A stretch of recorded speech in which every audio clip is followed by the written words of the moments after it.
With Marvel's Jessica Jones premiering last weekend, it brings up a discussion for me that's kind of been cropping up a lot since the MCU's first movie, Iron Man, in 2008. But it's a discussion that it crops up all the time whenever a new big movie is coming out.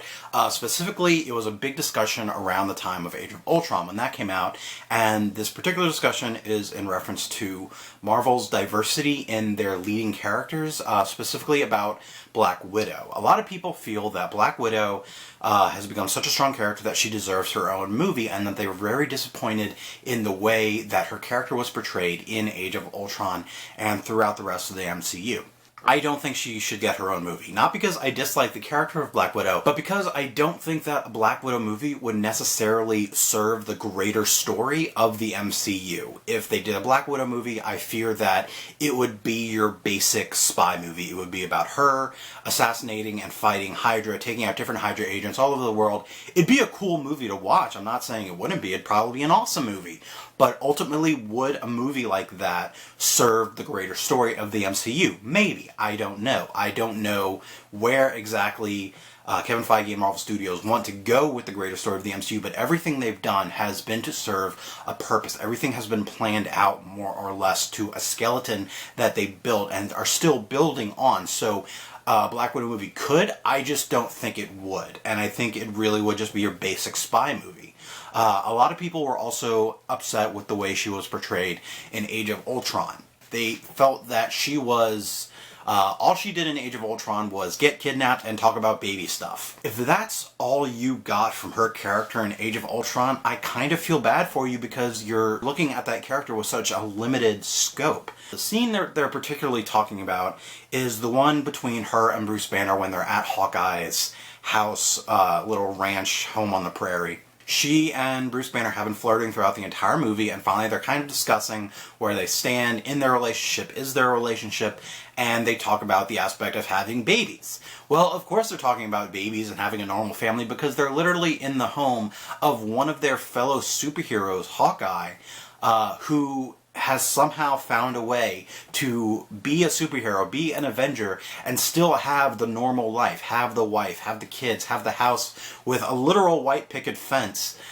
He was able to do that, and this is in their face, so of course the talk of them having a relationship and going forward, for Banner, it brings up the possibility of having a normal life, of having kids, and he says that he can't have kids. Black Widow also says neither can she, and she talks about her time with the Black Widow program with the Red Room. From a very young age, she was raised and trained to kill, to be a killer, to be an assassin, to be an effective assassin. Like, that was her purpose, to kill. But because she's also a woman, she was also born with the ability to have a child, to give life, and they took that away from her because they worried that a child might be the one thing that could be more important to an agent, to an assassin, than carrying out their mission. So they just took out children out of the equation. And because of that, she feels like she's a monster. She was trained and honed from a very young age. She never had a choice but to be a killer. But because she's a woman and because she's born with the ability to give birth, to create life, to create something, and the fact that they took it away and left her only as a tool of destruction, as a killer, that's why she sees herself as a monster, because to her, literally, the only thing she can do is kill, is destroy. And that she can't give or create anything. She can only destroy. And that's why she sees herself as a monster. A lot of people feel that, not just with Black Widow, but Marvel has had a very, has lacked diversity in their leading character. Is the Marvel Cinematic Universe diverse enough? And unfortunately, the answer is no. In Phase 1, all of the leading characters were white guys. In Phase 2, all of the leading feature films were, again, white guys, even though they had a lot of really strong, important side characters that were more diverse. Women, persons of color. You had Falcon, you had Black Widow, who was monumental in Captain America Winter Soldier. You even had Guardians of the Galaxy introduction of Gamora, played by a woman of color, Zoe Saldana. Star-Lord may be the kind of central figure of the Guardians of the Galaxy, but that movie is an absolute ensemble piece with a diverse cast. Ultimately, up until this point, all of the leading figures and heroes have basically just been white males. So no, as of yet, the Marvel Cinematic Universe hasn't been that diverse in their leading characters. But that's just in the feature films, and I feel a lot of people forget or neglect to include the other projects and titles coming from Marvel Studios. Phase 2 also brought in Agent Carter, which was the TV show that built on the story we saw in Captain America: The First Avenger with Peggy Carter and the SSR. Peggy Carter, a character who, in The First Avenger, was a little bit pissed off at the Captain America and didn't hesitate to shoot him. I think that says a lot about her character, and the show Agent Carter says a lot more about her. And she develops into this fully rounded character with flaws, with strengths, with personality. And it was such a strong show, and it was such a strong character. Yet, of all of the people that were crying out for a Marvel Studios female lead, Agent Carter almost didn't get picked up for a second season because no one watched.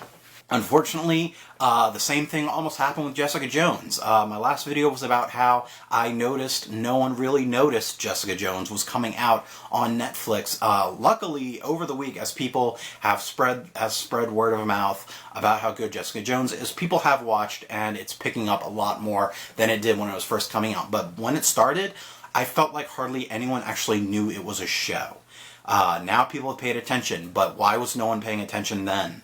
Why were all the people who were clamoring for a female-led title from Marvel not paying attention when they gave you Jessica Jones, when they gave you Agent Carter? You were so busy worrying about 2 hours of a Black Widow movie that Marvel gave you 8 hours of Agent Carter and 13 hours of Jessica Jones, two incredibly strong characters, and you didn't pay attention. Going forward in the MCU, just with the end of Age of Ultron, the MCU is definitely becoming more diverse and definitely becoming more inclusive of more walks of life and more ethnicities and more cultures and more sexes. Just with the roster of Avengers at the end of Age of Ultron, you had Captain America, who is leading the Avengers, you had Black Widow, who is another leader of the Avengers, and then the new people coming in are Falcon, War Machine, Scarlet Witch, and then Vision, who's an android. So he's not really white or black, he's just an android, he's a robot. We don't really... But androids are people too.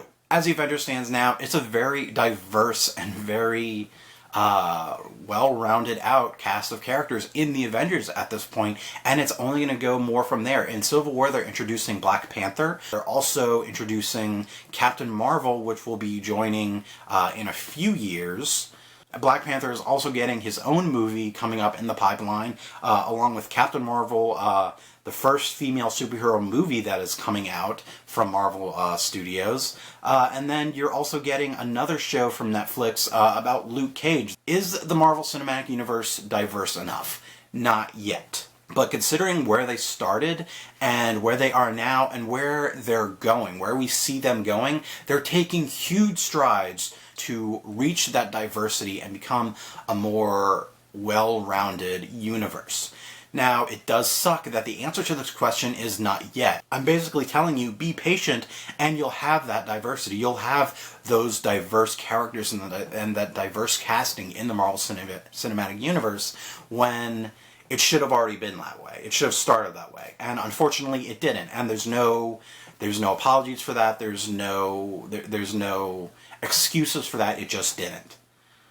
They could have easily done a more diverse cast in the beginning, but they didn't. They're taking huge strides to change that, to become a more diverse universe. So, is the Marvel Cinematic Universe diverse enough? Not yet. What do you think about diversity in the Marvel Cinematic Universe within the movies and the TV shows? Let me know in the comments. Follow me on all the internets. Like the video, give it a thumbs up. If you didn't like the video, give it a thumbs down. Subscribe to the channels for new videos every week, and definitely check back so we can geek out some more. Thanks for watching, and have fun. So Captain America, Thor, Hulk.